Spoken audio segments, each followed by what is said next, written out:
Hello everyone, today we'll be taking you through our submission to the TecQuipment student competition. I'm Jonathan Hutchins. And I'm Ian Charlton.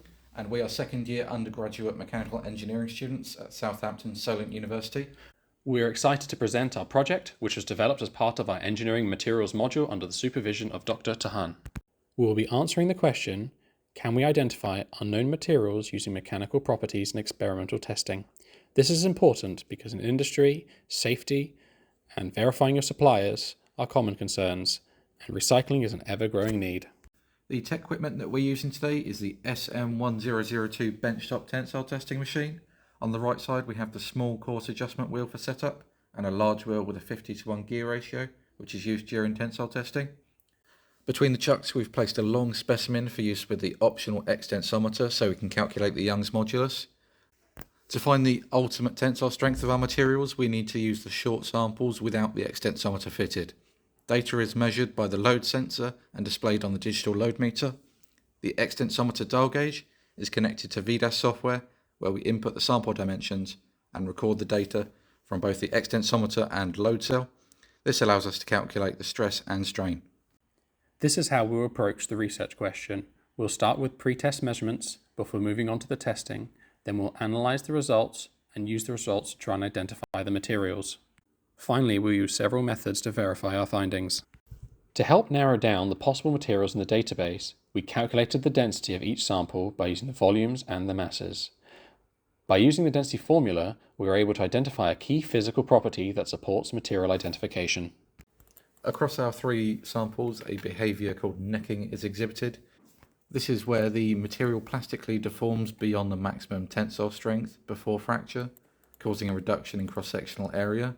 In the stress-strain graph, this is where the curve begins to fall off from the peak. Initially, we struggled to measure the elongation and reduction in cross-sectional area of fractured samples with a caliper, as we need to reassemble them. To rectify this, we used two alternative methods. The first method was image analysis to calculate the reduction in area. We used the images captured during tensile testing and, using a known measurement, captured the pixels per millimetre and applied that scale to the unknown measurement. This was more accurate. The second method was using analog gauges. The gauges are pictured on the right, and it was found that the elongation gauge was more precise for measuring elongation. However, image analysis was more accurate for measuring reduction in cross-sectional area. We measured the tensile strength of short samples, and in our tests we observed variation in results. Some contributing factors such as machine accuracy, material defects, and slight misalignment during clamping added to the variation. An extensometer, along with the longer samples, which are pictured on the right, were put into the tensile testing machine, which was then brought to a set force to ensure we stay within the elastic region, the data for which was used to calculate the Young's modulus. We compiled our data comprising of the material density, Young's modulus, elongation percentage, and ultimate tensile strength in this table. We used the ANSYS Granta Level 3 material database of metals to identify our sample materials by applying the limits.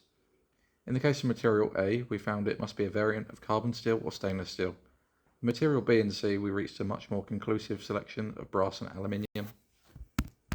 In material A, we observed a classic cup and cone fracture, which is a clear indicator of ductile failure. A faint cup and cone shape is present, but it's much less pronounced than in material A. The tooth-like features around the edge suggest a mix of ductile and brittle behaviour. This aligns with the properties of brass, which has moderate ductility but can fracture more abruptly under certain conditions. The break shows a distinct angled shear plane and relatively clean surface, with little necking. This suggests a relatively brittle failure under shear. Even though aluminium is generally considered ductile, the behaviour could be influenced by work hardening or surface flaws in the sample. As an extra step, we tested the magnetic properties of each sample to help narrow down the material types. This was especially useful in distinguishing between carbon steel, which is magnetic, and austenitic stainless steel, which is generally non-magnetic. We can conclude that the methods used were successful in identifying materials. However, other testing methods are required for higher accuracy on the specifics of material processing and grades. Thank you for your time and consideration. I've been Ian. And I've been Jonathan.